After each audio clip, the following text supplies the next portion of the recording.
Love podcasts, hate nonsense. It's the PoliticsJOE podcast, ladies and gentlemen. Tech brothers. Brothers. How are we? Good, Yeah. thank you. Sorry, I forget that some people just listen to this. So I need to let them know. Dead air. Ed, hard launching the glasses. Yes, I've got new glasses for the listeners. He's in a relationship with his glasses. When are they going to make it to the grid? I've been teasing just the leg in different in different Instagram stories. You always have to show a bit of leg. Just a pint. It's like the leg of it resting into the frame. Yeah. Whose leg is that? Oh yeah, or like hands on the table. Yeah. I appreciate that you've had the realization that you need to wear glasses all the time. Are you going to? Oh, Okay. Are you going to tell that? I think you should tell the story. It's your story. It's your behaviour. I think we should have a bit of accountability. Yeah. This was really stupid. When I first got glasses, which was about 3 years ago, I didn't realise, because I don't drive in London, I didn't really realise how much I needed them to drive. How important sight was. Until Ollie and I were driving to the Highlands from Glasgow in the evening time, and it was terrifying, quite frankly. I adopted the role of like a rally driver who passenger who is like hairpin right, blah blah, but it was more like workman in the road. That's an exaggeration. It was night time. Yeah, he was wearing a high vis, wasn't he? I think you've exaggerated. You couldn't see him. how You would can you? drive. How He's- would that you man's know? dead. You can't drive. You can now, I actually. can drive. If Ollie had passed his driving test, Yes. that's a reasonable point. We wouldn't have been having this issue.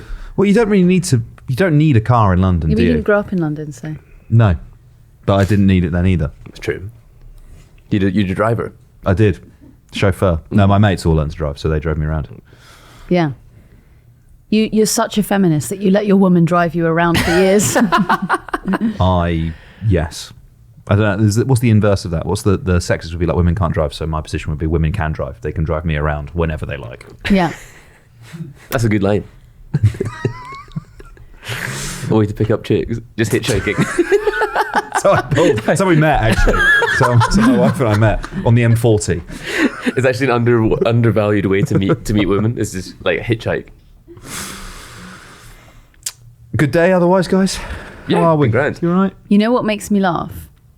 Tell me. I feel like it's going to be about me. What is it? It was. You Yeah. know when you were late once to one of your shifts at somewhere else where Yes. you don't Yeah. really early in the morning. Yeah. Not only did you have the shock of waking up and like panicking that you were late for work, but you then had to beg your wife to drive you in. It's true. I didn't know that. It's true. I mean, I didn't have to wake her up because I woke up and just started going, fuck. She loved that, I bet. And yeah, panic, mass panic. That is stressful though. Minorly, yeah. I think I'm quite a low stress kind of guy, to be honest with you, but things like that piss me off. It gives me like do you know when you were a kid and you had to like beg your parents to drive you somewhere? And like, my parents were never the driving parents because they like to have a drink as soon as they get in from work. Legends. Yeah. Sorry, that's not in a bad way. They just As soon as They get in were the door. drunk 24/7. No, They but couldn't take me anywhere. It was negligent. there might be I like was 7. there might have been like negotiation to take me somewhere, but no way was me I up. getting picked up. No. Way. I was going to add something in there, but I won't. Anyway, yeah, it gives me that kind of. Yeah, similar energy. Similar energy. Will we do PMQs? Yeah. Straight in? Let's dive in. Let's dive in. Let's Tech Straight brothers. in 10 minutes into the record. Let's dive in. Are you going to do that for the whole podcast? It's funny. Roll the clip. If anyone was looking for the perfect metaphor for the shambolic government we saw it on Monday, the Prime Minister woke up deciding his latest rebrand was Mr. Security. But within hours, the Tory party was being investigated for accidentally publishing the personal details of hundreds of people. Mr. Speaker, he must be the only tech brother on the continent who can't work a debit card or send an email. But he's not answered my question. So I'll try it again. Are any of the prisoners he is currently letting out early considered to be high risk? Forensic? Statesman-like. Tanks on his lawn. Lawyerly. Lawyerly. Ava, how did you feel at the sight of a Labour leader attacking a Conservative Prime Minister from the right on Law and Order?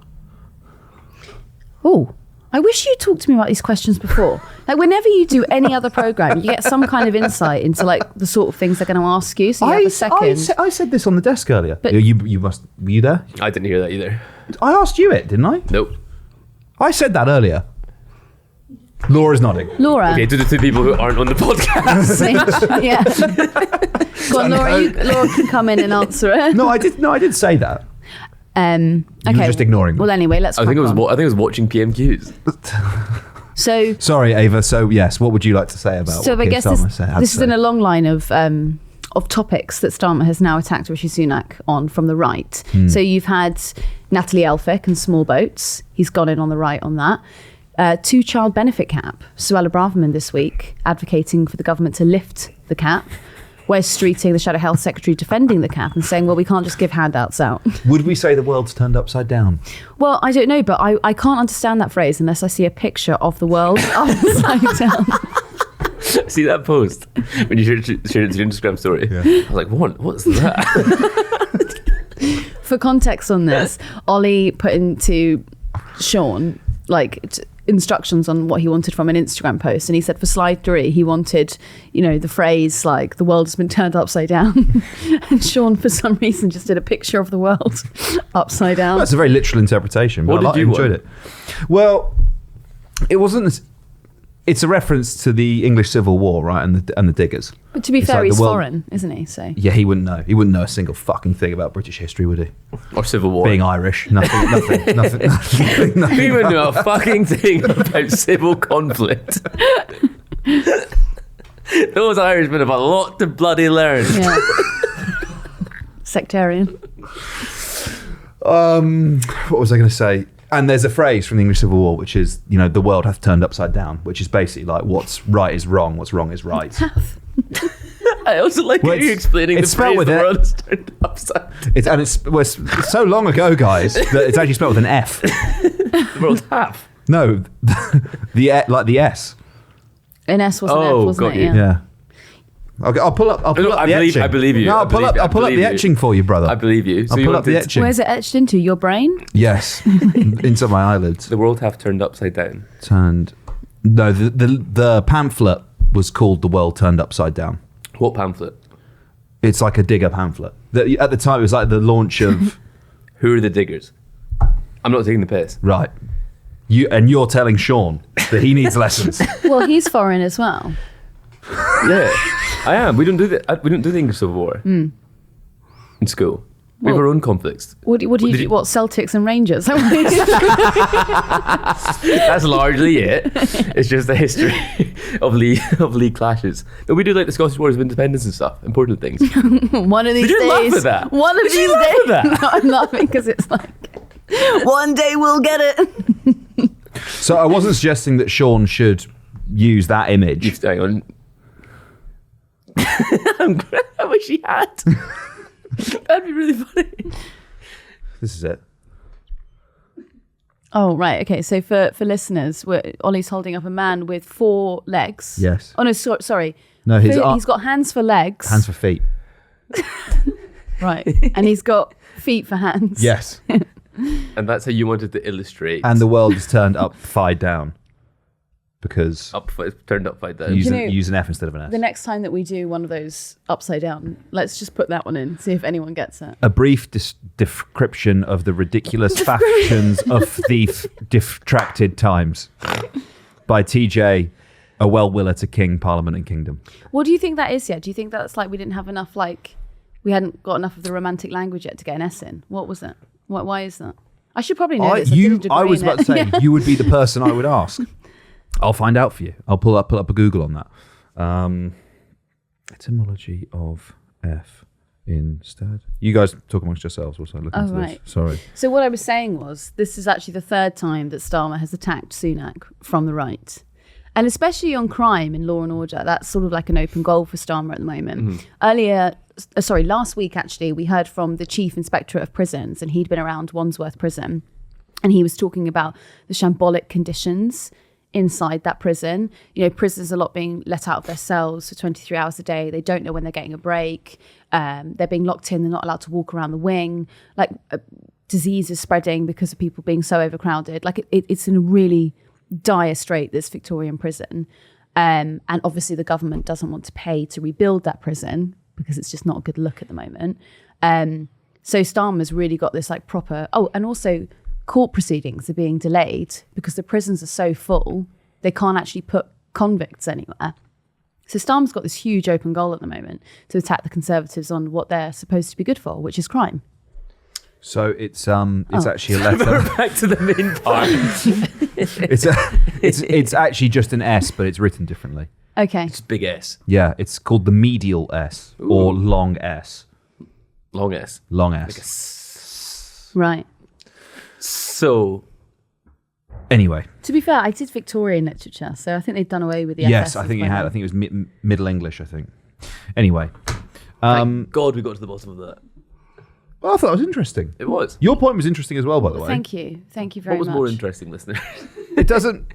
No, because we know Don't which do one's that. gonna win. Don't do that. I think we should. Would they give us feedback? I don't want their They're feedback. going to say you. They're going to be like, no, they won't. The They feedback will. will be the F and the S's. All right. yeah, because they don't know what's good for them. They just take their medicine sometimes and listen. So, I was dipping in and out of your analysis. Did you mention... Did you mention that even if you discharge people, let's say 70 days early, they've still got to go into a probation service, which is also running at breaking point? I hadn't quite got there yet. Please, continue. I'd felt like I was on quite a monologue, but you've explained that perfectly. So there you go.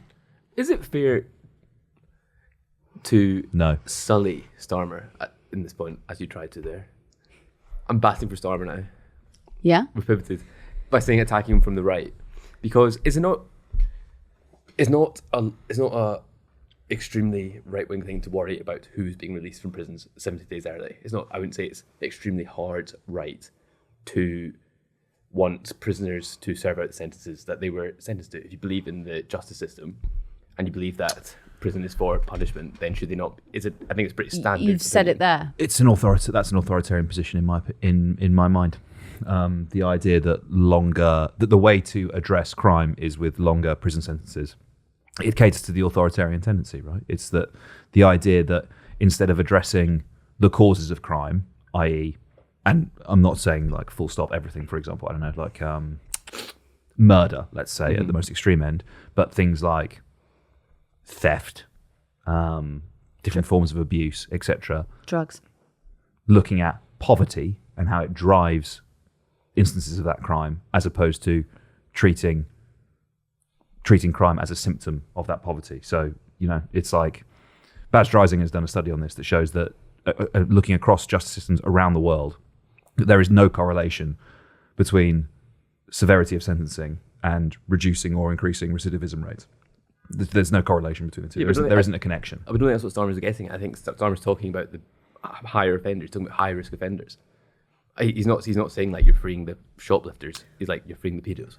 Yeah, well, that was one thing. He was asking for clarification, wasn't he, on who would be released? But yeah, there's an argument there about whether you either consider prison should be a punishment or it should be able to rehabilitate people.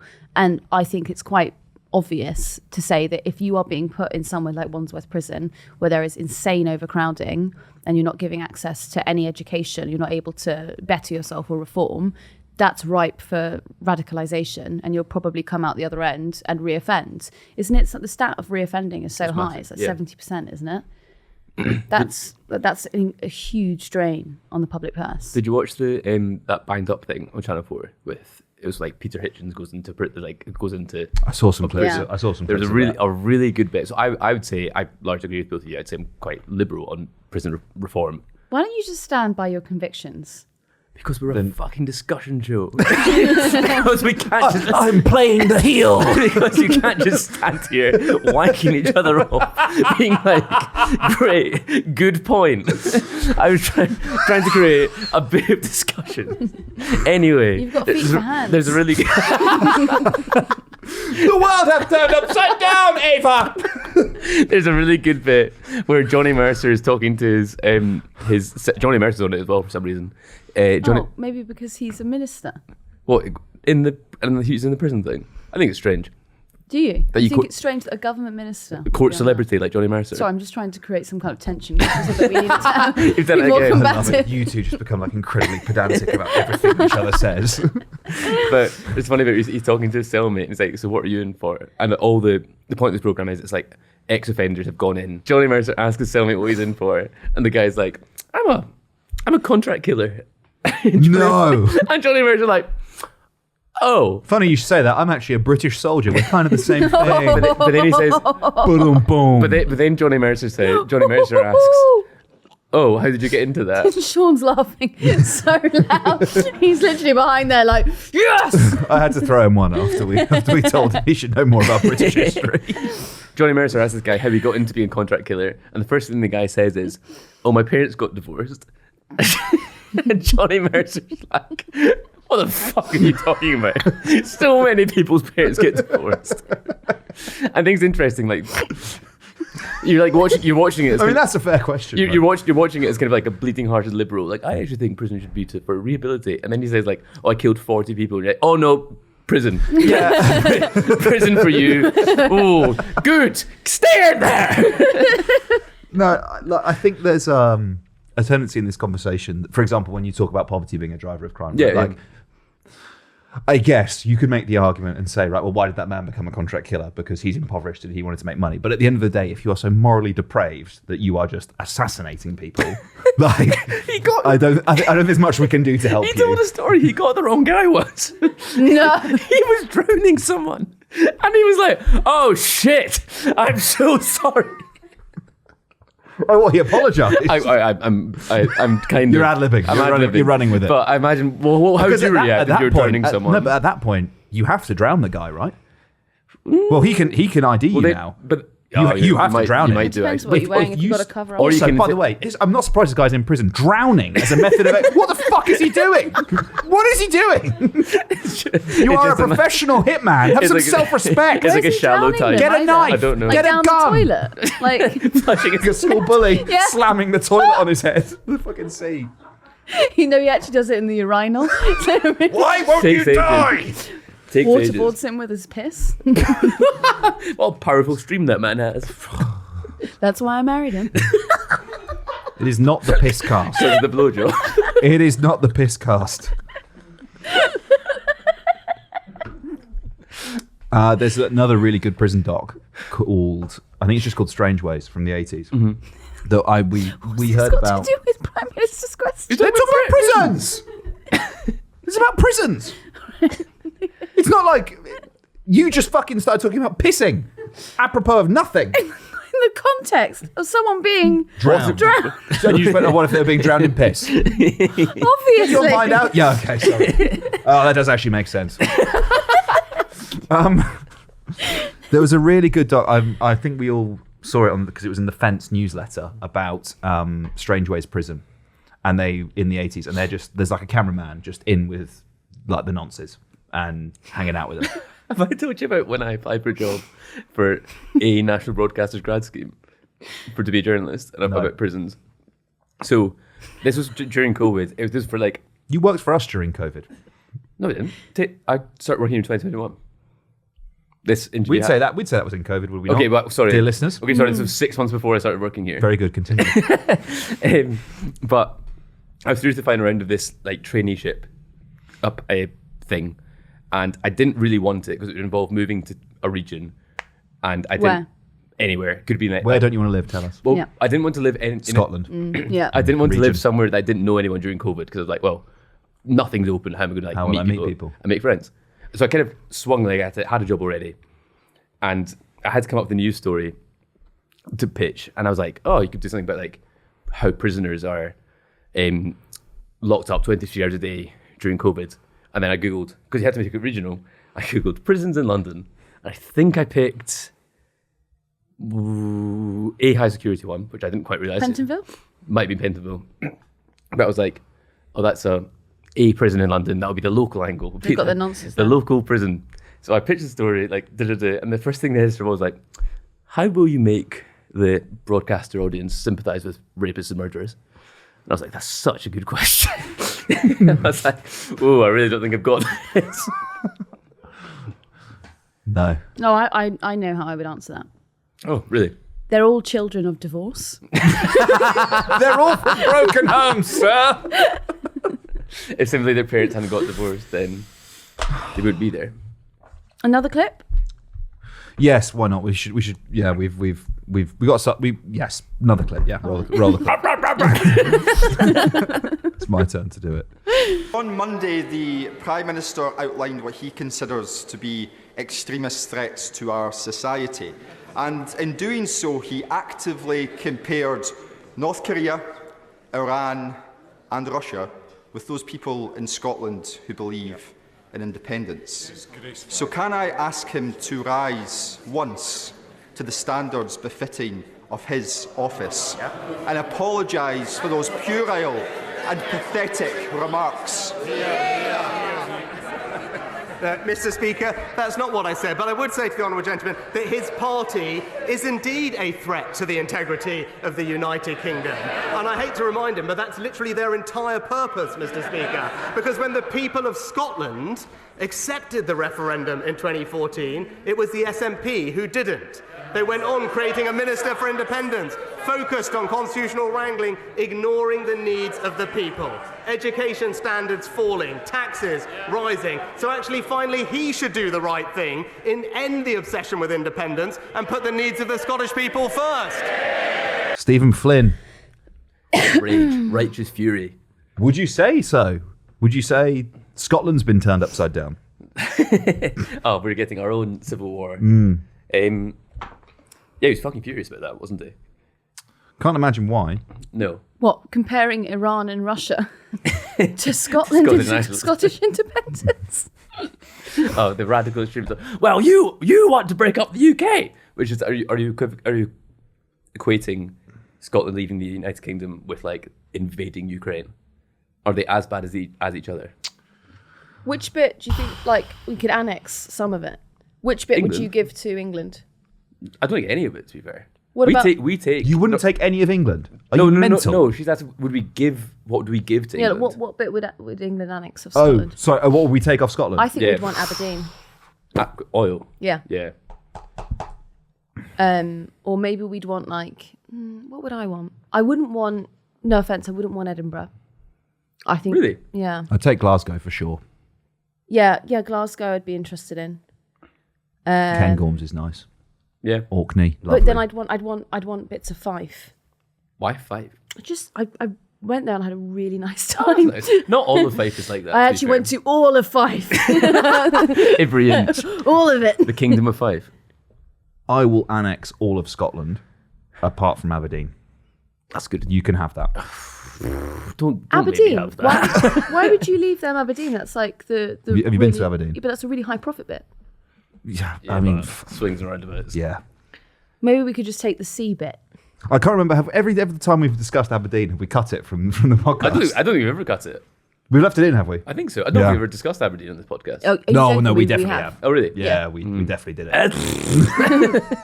I guess we've already got Balmoral. I don't know. England has Balmoral. Yeah. I suppose Scotland as well. It's like the British royal family. We're doing power sharing on that, aren't we? Shetland. Haven't been there. I'd love to go. No. Neither. Sky. I also want to go there. I will take the scenic bits off you. This is sponsored by the Visit Scotland. Visit Scotland. Sky is, yeah, Sky. Oh, yeah.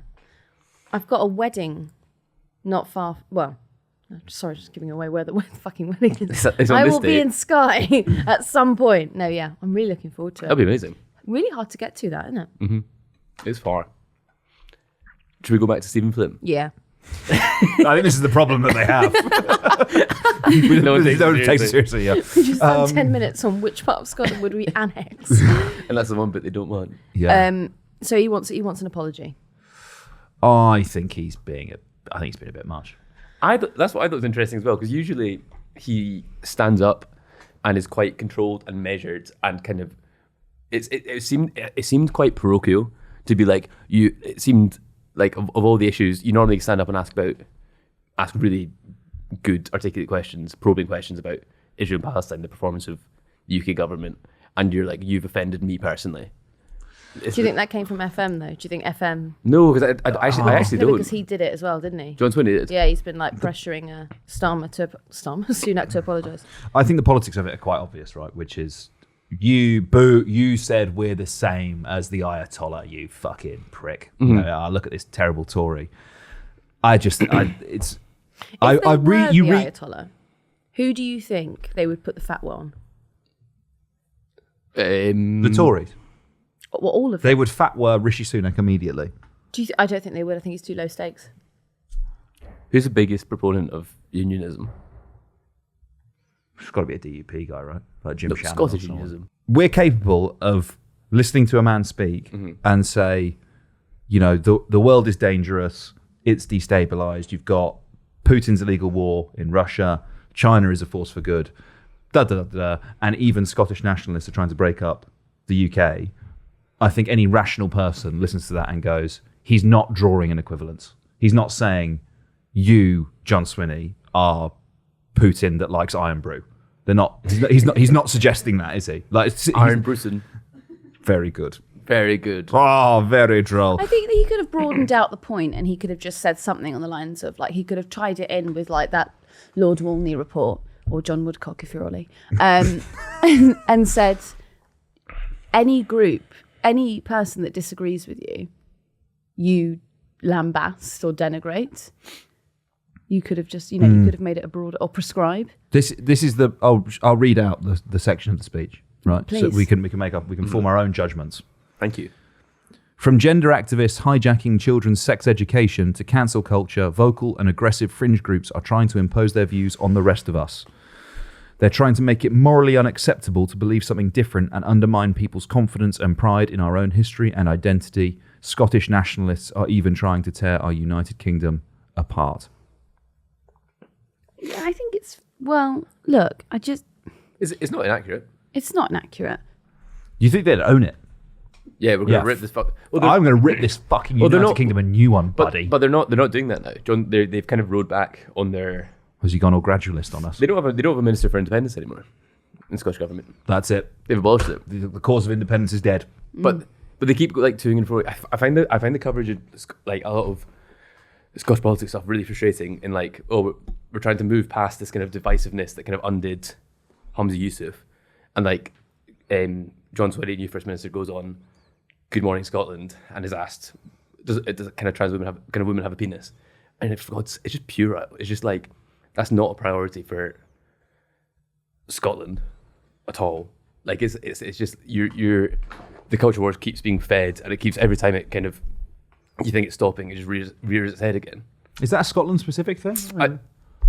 I don't know if Scotland specific. I don't know if it is Scotland specific. I don't think it is, but it's just like fucking frustrating. It's just like, shut up, because it's been such a divisive issue from Sturgeon, Yusuf, Swinney, and it just keeps cropping up. The three S's. Again and again. Salmond? Whoa! What the fuck?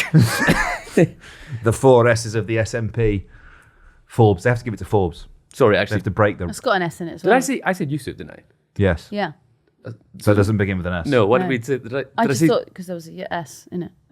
What did you say? I that don't know, was did I S? say Sunak?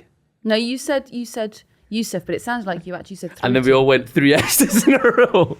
We all forgot how What's to happened? spell. Well, they were Fs if you're. Yes. Oh, You know. true. They're the Very was it good. The medial Medial S. Yeah. medial Medial S's. S, yeah. But then I thought actually Told Stephen, you it was important.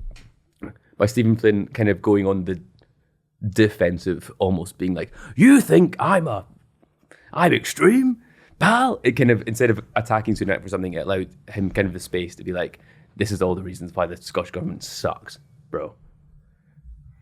Descent fifth. Descend. Yes. I thought it was ill-judged. Mr. Speaker. 30,000 we move on? Palestinian deaths. Not enough to move this Prime Minister to end arms sales to Israel. The killing of British aid workers, not enough to move the Prime Minister to end arms sales. It even seems that, unlike the US, an all-out assault on Rafah with all the death and destruction that would entail wouldn't be enough. So just what on earth would be enough to finally move this Prime Minister into the same position as the majority of the British public and end arms sales to Israel? Mr. Speaker, I'd just point out to the honourable gentleman that the UK government does not directly sell arms to Israel, unlike the US, and nor does the UK government offer any military lethal aid packages to Israel as the US does. So he should not conflate these issues. As part of the government's robust arms control regime, we do regularly review advice to ensure compliance with international law, and ministers act in accordance with that advice. Our position with regard to export licences, as he knows, is unchanged following the most recent assessment, and it is indeed in line with other partners, including the United States. Ava. Hi. Richard Bergen screaming and shouting at Rishi Sunak. Well, there's a lot of anger, isn't there, that the arms export licenses are still being granted to Israel despite the Rafah offensive. Can I just say, I think even if we lived in a utopia, I think if Britain was the largest economy in the world, we reduced crime to zero, there were no wars, Richard Bergen would still stand up at PMQs and scream about something. Whenever I used to interview Richard, I had to gently remind him that the microphone will pick it up, because he would scream and then you'd get back to the office and you'd be like, oh, it's all blown out, this sound. He just speaks loudly. Transmit. I think the point is really valid. And what the anger is coming from is that you can't bring David Cameron, the Foreign Secretary, to the House of Commons to answer questions on it. And, you've got this big rebellion from PCS union members who are civil servants because they're being asked to action legislation without actually being allowed to see the advice. So they're being told to keep permitting the export licenses, but they're not actually allowed to see the advice. And civil servants are not meant to be political. And so you're asking them to do something that is deeply political. In the same way, Home Office civil servants were told to action the Rwanda plan without actually seeing an independent report about whether Rwanda was a safe country or not.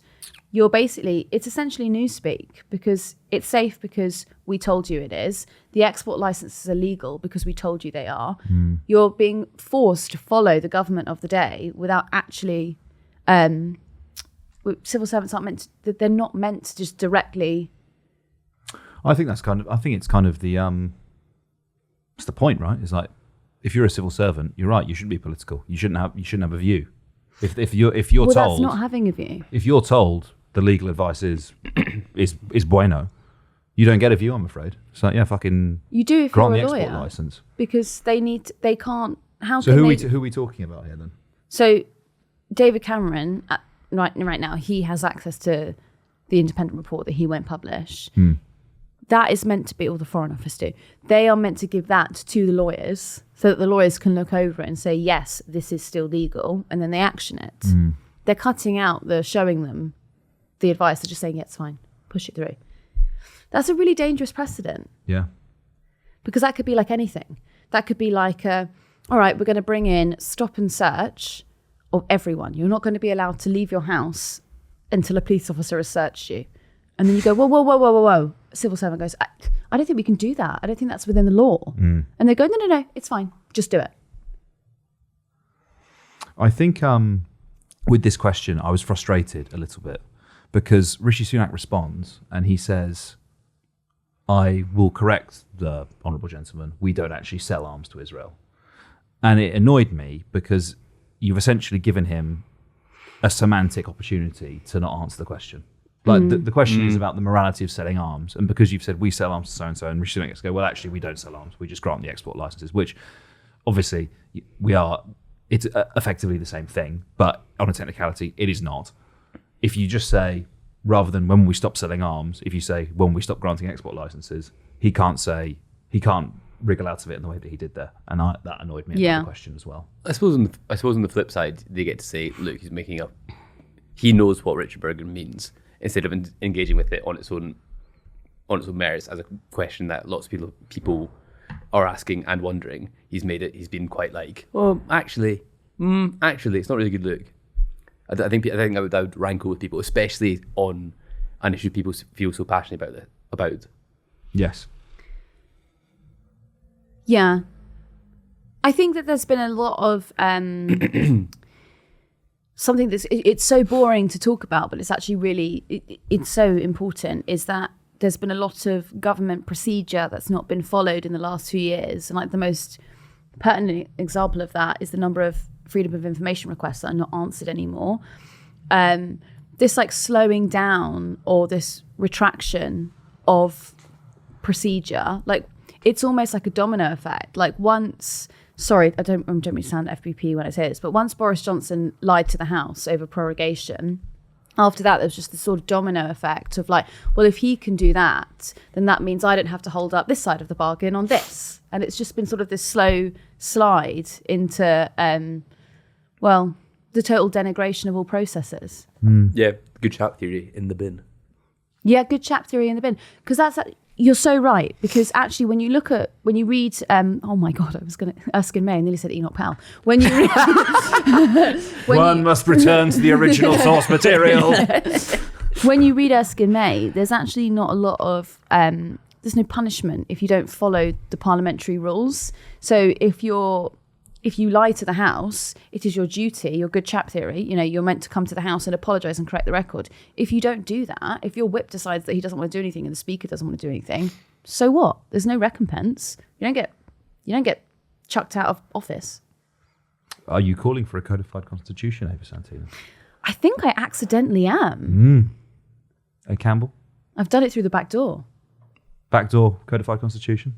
Yeah, shall we? Should we draft one? We can write it here now. Lock the doors. We're not leaving. They smashed the Magna Carta the other day, didn't they? They did. Oh yeah. Well, that's really. I wonder what the people who think like, the people who said under Magna Carta, my gym can stay open during lockdown and stuff That's like my that. favourite type of Englishman. A freeborn one. I wonder how they feel about that. Freeborn with an actual F. Freeborn. I wonder how they feel about the disrespect towards the foundational document of England. Maybe it released some of its essence, and so we'll be or essence. Someone's been haunted. Someone's been like haunted by King John. Yeah. The barons. I wake in the middle of the night surrounded by barons. Demanding jury by their peers. Yeah. Yeah, it's my favourite type of English guy. Refusing to stop at traffic lights. Because they're like a freeborn man of the land. They're not. It's wonderful. Absolutely wonderful. They're good stuff. You get to lie down and breathe.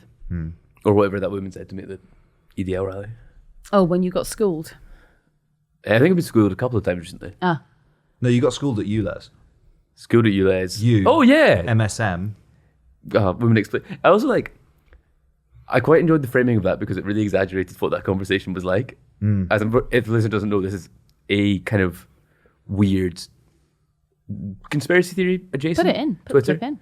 Yeah, this clip. Why do you feel so passionately about this? Because I know there's an agenda.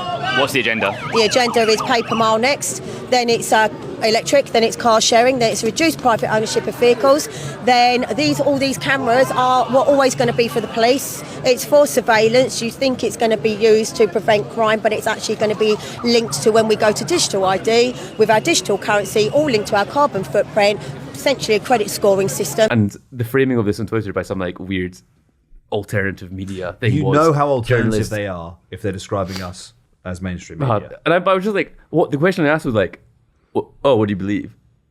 And she was like, she just listed all the things like journalists schooled, and you're like, well, you educated me about what you believe. You thank you for that. This guy. Thank you for that, good sir. Comeback Madam. king over here. Yeah, you flipped that around, didn't you?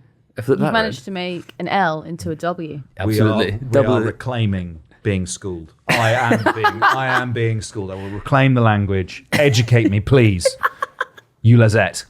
She wasn't a Lisette. Oh, wasn't she? She was a Bexley Hill blocker. Bexley Hill blocker. Yeah, schooled. Great. We can just reclaim schools if you've just learned something. Yes. Like you schooled me about the diggers earlier. Did I? You asked me when the diggers were. I don't think I told you. Did I tell you? Or I now kind of know what they are. you vaguely schooled me. Yeah. Should we roll another clip? Yeah, okay. He's being a Bexley Hill blocker of this conversation. 2 years on average to complete. Roll the clip. It's no wonder that 62% of all rape survivors now drop out of the process.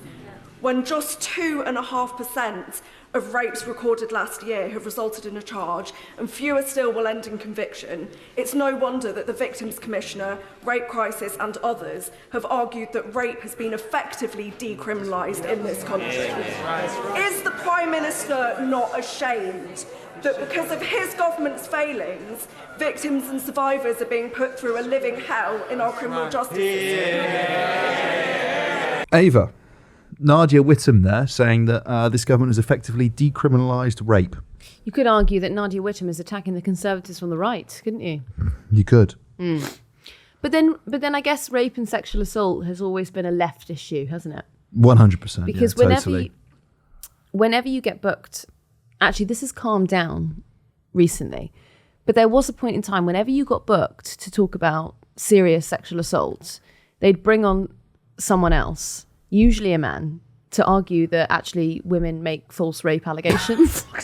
So you'd go on and you'd say something like, look, only 3% of cases reach a conviction. Of that, 1% reach 7%. You know, you'd be laying out these really serious points, and you'd say women are, put on trial for 2 to 3 years. Sorry, not put on trial, but they're waiting for their trial 2 to 3 years, and then someone would just sit there and go, yeah, but they lie.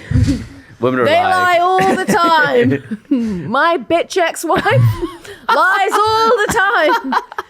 And then you'd have to say something like, yeah, I get that, but and then you'd name a case, and you'd be like, this woman was so traumatized, and she got her case thrown out. She actually had to live in the same village next door to her rapist for 5 years until they went to trial. And you go, yeah, but did she lie about it? I bet she was still going around there for it, wasn't she? Fucking hell. Genuinely. Jesus Christ. Genuinely. Oofed.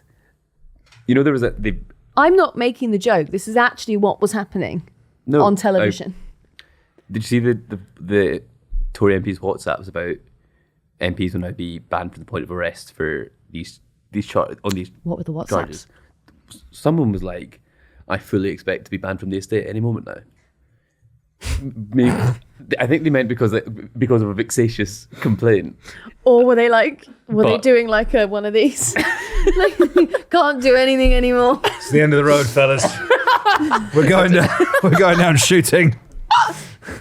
But it just like, you can take my parliamentary pass. You'll never take my freedom. You're really showing your arse there, being like, anyone could be accused. I don't know.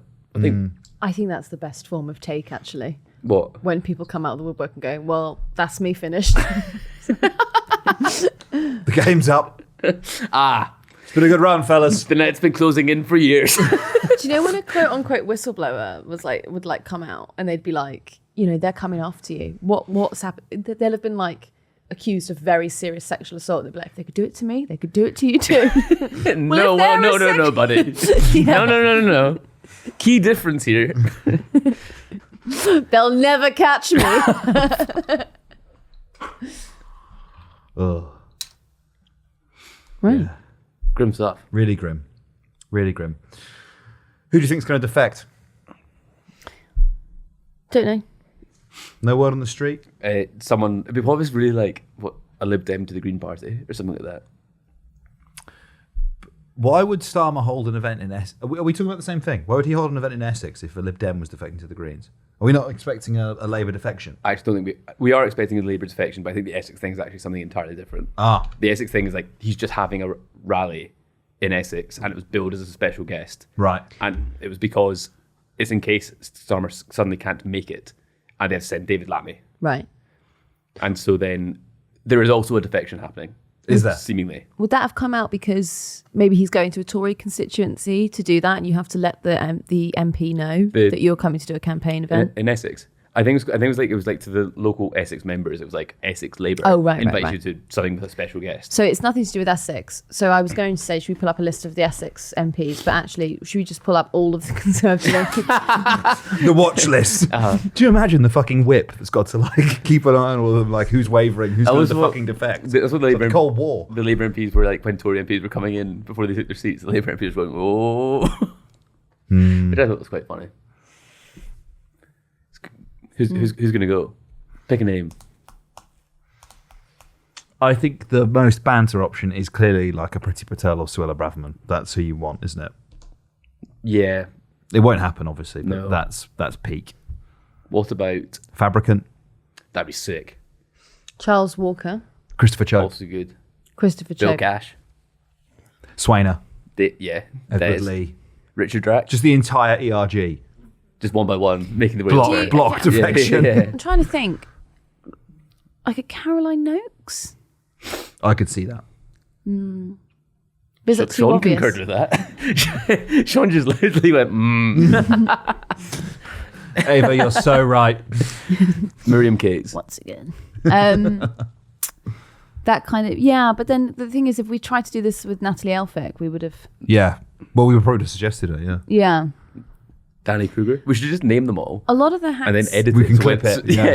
yeah. a lot of hacks today were tweeting, one hack was tweeting how disappointed they were. That they're like, this is just one way to really rile all the politicos up by not delivering on a thing. It was like, What? well, all the rumours are that it's going to be tomorrow. Someone that we were with earlier said it was tomorrow. That was early this morning. Gosh. When I messaged you. What about Bin But- Mafalami? No, he's a minister. He's in the minister. Yeah. Be a laugh, though. Could you imagine if it was a fucking minister? Yeah. If it Like, was, literally someone leaves government. That'd be unreal. takes his place on Well, the front Dan bench. Poulter was a former minister. So we've already had that laugh. Not current, though, is it? Everyone was cracking up. Do you think Dan Poulter was angry that he didn't get half the reception that Natalie Elphicke did? No. I It's like, I if don't only, think you want the coverage. if only my wife had gone to prison for sexually assaulting. My bitch wife is my bitch wife is a free woman. My wife is a bitch, but she is not a sexual assaulter. Fuck. Yeah. Do we have time for sex ed? Ed, you gonna do some sex ed or? What do you want to know? Shagger Harris over here. Completed sex, haven't you, Ed? Shagger Harris. Yeah. What's that? Like Bomber Harris. What's he? Just another Civil War thing. It's like a World War II thing. He's Palmer Harris.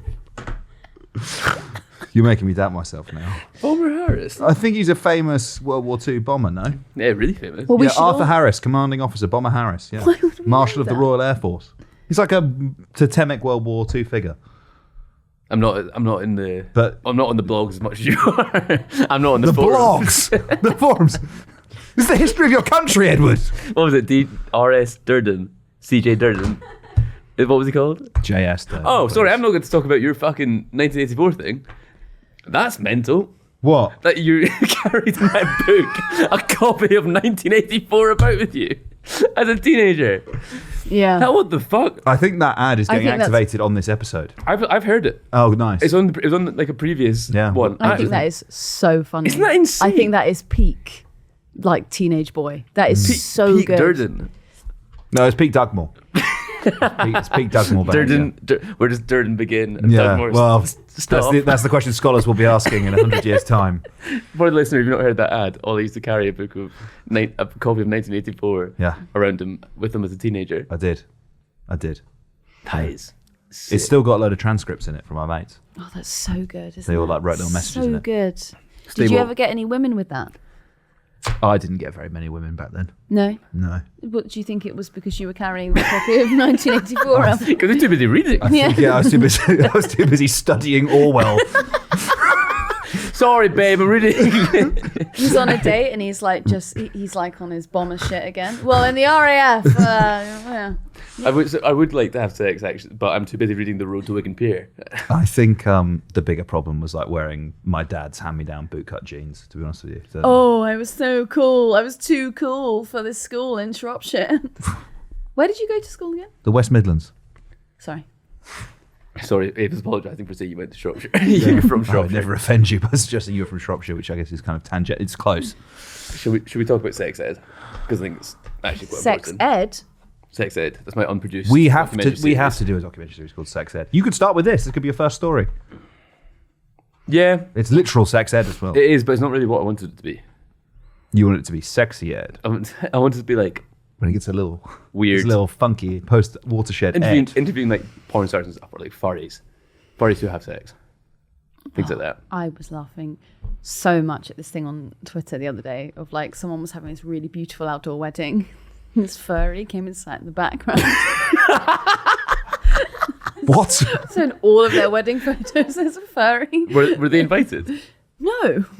On the other side of the field. What were they that's doing? so Like picketing? funny. Oh no, they were just like out for a walk. Well, I guess so. Out doing whatever furries do on a... Enjoying exercise. Yeah. Do any furries listen to this? I reckon a few. If you're a furry, can you drop a comment? We have some questions. You're going to start as your first piece. I think it'd be interesting to speak to a furry. Should we talk about the sex education thing? Sure. What would you like to say? Well, you suggested we talk about it at the desk. You keep saying you want to talk about it. Now's the time, bro. I think it's... So they're looking to reform how sex education is taught in schools in England with new guidance. And it kind of just seems like a bunch of culture war nonsense. Should we explain it first? Do you want to? Go ahead. Don't have my notes in front of me. Oh. It's so they're going to move... You're not going to learn about sex until you're in secondary school. And you're not going to corrupt the minds of primary school children. No explicit conversations about sex until children are 13. That includes contraception, 13. STIs, and abortion.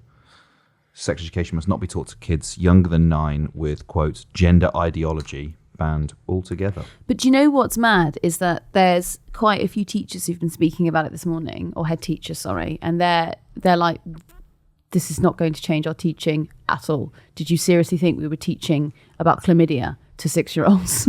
Like, that's where it's cultural. But it's also like you don't start sex ed until you're like, is it year 6 in England? Well, you do relationships, don't you? It starts from like nursery. Sex stuff. Because you learn about animals and how reproduction. Well, this is the thing, right? Because on the one extreme, you have people like Miriam Cates who are like, they're teaching our children how to choke each other safely, which is okay. So you're gonna say it's demonstrably untrue, but also it's like, well, define children. Because if you're saying someone under 18 is a child, then there's a conversation to be had there. Anyway, that's on the one hand, that's an extreme. The other is the people who are actually doing the educating, and it's things like teaching a child or an infant what are the private parts of your body. What is an appropriate way for an adult or a stranger or a friend to behave in relation to you and your body? What are you comfortable with? What should you tell someone? What is a person that you can trust? Who are people you can trust in your life? And what's the sort of thing that you should tell them if it happens to you? Those conversations start happening from a very young age. Rightly so. It's a safeguarding issue. If I was running a newspaper, if I was in charge of the headline, I would call this the pro-pedo legislation. Fucking hell. Because Yeah. You're in. No, I think it's good. I think it's really You're good. teaching children who are very young. You teach them about relationships, what's a healthy relationship, because you say things like if someone touches you here and you haven't said that's okay, that is bad. Yeah. And you can tell us about it. So you take that away, or access to that away, what? Someone's dirty uncle can get away with it. Also pro teenage pregnancy as well. If you're not taught about contraception until you're 13, like it or not, people will have sex before that. Laura mentioned something really interesting. I'm going to bastardize the thing that, like, in those hyper evangelical places in the States that don't teach about contraception and have proper sex education, the rates of teenage pregnancy are far higher than in places that they do. It also as well, if you're not teaching them about sex, they're going to freaking look elsewhere, and they're going to do That's also it, right? They're going to look up. They'll look they're at going to watch porn. Yeah. That's also which is it. like, which would be Getting so your sex ed fucked. from porn is mental. Oh, Yeah. and it just seems like there's like literature written about how people are like the frustrations of not learning about your body or knowing what's happening to you. Because imagine going through puberty and you don't really understand what's happening. It must be baffling. Yeah. Like, why do I feel like this? Well, also, what are these emotions? In our media and culture, you are surrounded. I mean, just online, you're absolutely right. You're going to be bombarded with pornography. So you either learn about these things in a constructive, safe way, or you think that's how people have sex. And that's obviously a ginormous problem. But also just music, film, TV. Like a 6 or 7 year old kid is going to hear Little Mix, is going to hear One Direction. No, it's not like fucking WAP, but it's still, you know what I mean? Yeah. You can either educate these kids about the world so that they're equipped and ready to understand it, deal with it, and interact with it, or you don't. In what world is having less knowledge better? It's just retrograde. It's nonsense. It's very American, isn't it, to not teach like a critical thinking approach to like sex ed, to just teach abstinence, because America has a really good rate of teenage pregnancy. They actually dedicated an entire documentary series to it on MTV. It's just so alarmist to be like, oh, this is what they're teaching your children in schools. It's like, it's such an alarmist culture war bullshit to be like, your 5-year-old's going to learn how to dress up as a gimp. Like, it's where total alarmism. It's where Galloway and Miriam Cates overlap, isn't it? Yeah, we're not going to.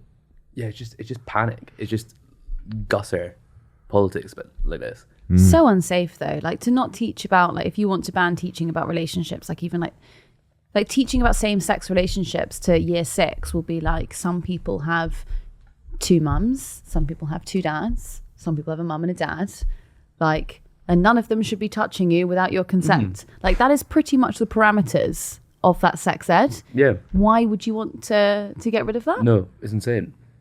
Yeah. No, it's Totally bizarre. It's the pro-pedo bill. Okay. Pro-pedo bill. Yeah. And regular listeners will know we do not tolerate that sort of thing on this podcast. Absolutely bloody not. Absolutely Had not. a bit of change of heart early Monday morning, didn't you? But back on track now. When you stumbled over the phrase. Oh, fuck, yeah. That was, ritually embarrassing. Yeah. Also, Ava's literally never said it on the podcast. That's true. So you flopped it, actually. So I don't know if you can be dishing out lectures. I flopped it. What do you mean? When you've started a podcast before, you didn't do the intro.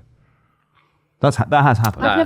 I've only ever once had the role, and it was because it was like me and Mick Lynch sitting on a couch speaking to. You got Ben Smokes to do it. I remember it. You outsourced it. Because I think that's weird. You offshored it. I was too embarrassed to do it. This is, I think women are being held to higher standards than men here. I think we've got to hold up our hands and examine. You've done some screamers in the past. Some screamers? Yeah. You've shouted it. Oh, yeah. No, I have. Back when we used to do that. Back when we used to drink. We used to be cool. We used to be the screaming, drinking We're podcast. fucking lame Yeah, now. but then that guy trademarked us, and so we couldn't do it. We've fallen off so hard. We're lame as hell. Podcast is less than a year old. And we're more than a year old now, bro. Are we? We've had our first birthday, 100%. When was that? Would have been start of this month. Why didn't we do anything for it? Like we said, lame. Yeah. Slow. Right. 6 months ago, we'd have been drinking for 10 hours. Not now. Cool. I think we will do another one of those. I like the idea of us all doing a different type of drug. But what do you want to do? I will go for probably methamphetamine. Cool. What do you want to do? DMT? Strong. Yeah. Benzos?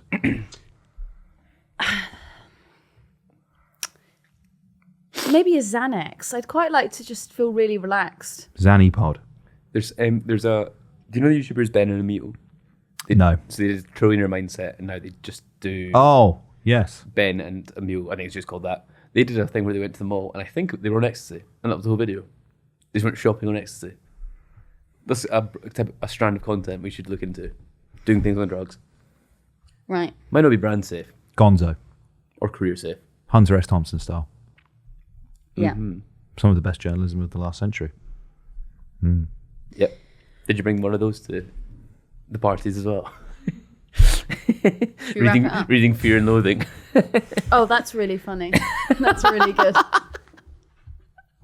Just you sitting at the party with the library. What do you think is the most embarrassing thing you did as a teenager? I mean, that doesn't even come close, so... Really? Oh, God, yeah. Gotcha. It's what being a teenager is. Were you suffering a lot? Yeah, I came from a broken home. Oh, yeah. That's why he's murdered 40 people for cash. Yeah. It was the most embarrassing moment was actually when I was halfway through drowning a man and then realised he was And now he works with us. You were forced to give me a job. No, he's my esteemed colleague at Campbell. It was the price. It was the price of him not dobbing me into the What will it cops. take for you not to squeal? Yeah. Employment, please. An entry-level job. I just want to do an honest day's work. A chance. You got to stop killing for cash, Dugmore. Let's get into the content game. I think contract killing would be slightly more lucrative. I don't know. I think we'd all be richer if Depends we if were they've contract outsourced it to G4S yet. killers. Contract killing. You're not even getting Gun a for living hire. wage. There's going to be like a steak knife figure from G4S. That's why he was doing the drowning, because they're actually getting paid per hour. So Accruing more holiday hours yeah. over the course of the drowning. Overtime. Yeah. Right. Ready? How would you like to be assassinated? Quickly. Shot in the head? That's From probably- distance? Yeah, it's probably that. In and out. No, nothing Yeah, about probably it. about the same. Yeah. What about you? Half drowned? Yeah. Quite like Shinzo Abe. Right, are we done? Because I would really like to go and eat my lunch. Yeah, I think we'll wrap You know it what up I've got for lunch today? It's fucking miserable. What? Soup? Pea soup. You've eaten that like 3 days in a row. I like a pea No, soup. we didn't. We went to that American place yesterday. Hoagie. Oh, did you have one on Monday? On Monday, No, what did I have on Monday? I've got no idea. I just lied about your pea soup consumption. Apologies. See you at the How the Light Gets In festival. Tickets available on sale now for a live podcast. With Aaron Bassani. Leave a comment.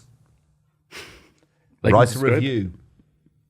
Like and subscribe. Look at our other videos. Follow us on Twitter. Let us know if there's anything you'd like us to cover. Upvote something in the subreddit. Let us know what you think. There should be like some really like chintzy music underneath that with like a credit scrolling along the bottom.